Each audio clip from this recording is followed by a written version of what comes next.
দেখেন আমাদের মাঝে একটা অবহেলিত সুন্নতের নাম মেসওয়াক। একটা অবহেলিত সুন্নতের নাম কি? মেসওয়াক। রাসূল আকরাম সাল্লাল্লাহু আলাইহি সাল্লাম, আরেকটা কথা, যখন আপনারা রাতের বেলা ঘুমাবেন, ক্বালা রাসূলুল্লাহি সাল্লাল্লাহু আলাইহি ওয়াসাল্লাম, আল্লাহ নবী বলেন, ইদা আওয়াইতা ইলা ফিরাশিক ফাতাওয়াদ্দা ওযুআকা লিস-সালাহ, নামাজের জন্য যেইভাবে ওযু করো ঘুমের আগে ঠিক ওইভাবে ওযু করবা। তাহলে রাতের বেলা ঘুমের আগে ওযু করা, ঘুমের আগে কি করা? আচ্ছা, ওই ওযুর আগে একটা কাজ করবেন, মেসওয়াক করা। বলেন কি করা?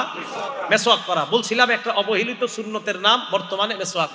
অথচ রাসূল আকরাম সাল্লাল্লাহু আলাইহি সাল্লাম বলেন, সহিহুল জামে 2375 নাম্বার হাদিস, 2375, এই হাদিসের মধ্যে রাসূল আকরাম সাল্লাল্লাহু আলাইহি সাল্লাম বলেন, উমিরতু বিসসিওয়াক হাত্তা খাশিতু আন আদরাদা, আমার মেসওয়াকের ব্যাপারে এত বেশি বলছে আল্লাহ তাআলা, জিবরাইলের মাধ্যমে এত বেশি হুকুম করছে, আমার মনে হলো যে মেসওয়াক করতে করতে না জানি আমার দাঁতগুলা পড়ে যায়, এত বেশি আমি আশঙ্কা করে ফেললাম। 376 নাম্বার হাদিস, রাসূল আকরাম সাল্লাল্লাহু আলাইহি সাল্লাম বলেন, উমিরতু বিসসিওয়াক হাত্তা খাশিতু আইয়ুক্তাবা আলাইয়া, আমাকে আল্লাহর পক্ষ থেকে এত বেশি মেসওয়াক করতে বলা হলো, আমি আশঙ্কা করে ফেললাম না জানি মেসওয়াক করাটা আমার উপর আল্লাহ ফরজ করে দেয়।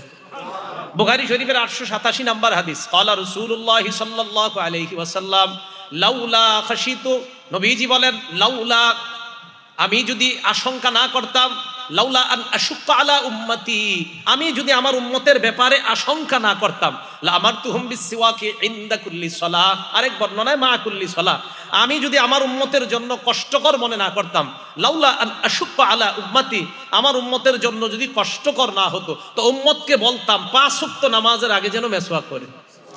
5 ওয়াক্ত নামাজের আগে কি করে? নবীজি 5 ওয়াক্ত নামাজ না, এমনি মেসওয়াক করতেন। অনেক সময় এমনি, প্রায় সময় নবীজি মেসওয়াক করতেন। আবু মাসুদ আনসারী রাদিয়াল্লাহু তাআলা আনহুর বর্ণনা, নাসাই শরীফের প্রথম পৃষ্ঠাটা খুললে 3, 5, 8 নাম্বার হাদিস, তিনটা মেসওয়াকের সম্পর্কে। উনি বলেন, আবু মাসুদ বলেন, নবীজির কাছে দাখালতু আলা রাসূলিল্লাহ ওয়া হুয়া ইয়াস্তান্নু, নবীজির কাছে যাইতাম, যাওয়ার পরেই দেখতাম উনি মেসওয়াক করে। এমনি একটা সময় গেছি, গিয়ে দিয়ে মেসওয়াক করতেছে। ওয়া তরফু সিওয়াক আলা লিসানি, দেখতাম মেসওয়াকের মাথাটা জিহ্বার মধ্যে আছে। ওয়া হুয়া ইয়াকুলু আ আ, নবীজি আ আ করতেন। আমারটা সুন্দর হয় নাই, নবীজিরটা নিশ্চিত অনেক সুন্দর ছিল এই আ আ করাটা। তো রাসূল আকরাম সাল্লাল্লাহু আলাইহি সাল্লাম প্রায় সময় মেসওয়াক করতেন। তো মেসওয়াকের ব্যাপারে বেশি বলবো না, মেসওয়াকের ব্যাপারে আমার একটা বয়ান আছে, লম্বা বয়ান আছে মেসওয়াকের ব্যাপারে। রাসূল আকরাম সাল্লাল্লাহু আলাইহি সাল্লামের বিবি আম্মাজান আয়েশা সিদ্দিকা রাদিয়াল্লাহু তাআলা আনহাকে একজন প্রশ্ন করছেন, নাসাই শরীফের 5040 নাম্বার হাদিস, আম্মাজান, নবী যখন বাহির থেকে ঘরে আসে সর্বপ্রথম কি করে? আম্মাজান কয়, আর কি করবে? বাদা আবিস সিওয়াক, সর্বপ্রথম মেসওয়াক করে, ঘরে ঢুইকাই মেসওয়াক করে। তা আজকে থেকে আপনারা এখন এই আজকে থেকে ওয়াদা করেন ইনশাআল্লাহ, যাদের মেসওয়াক আছে, যারা নাই কিনে নিবেন, আর যাদের আছে তারা আপনারা বাসায় গিয়ে আজকে সর্বপ্রথম মেসওয়াক করবেন ইনশাআল্লাহ। রাজি আছেন?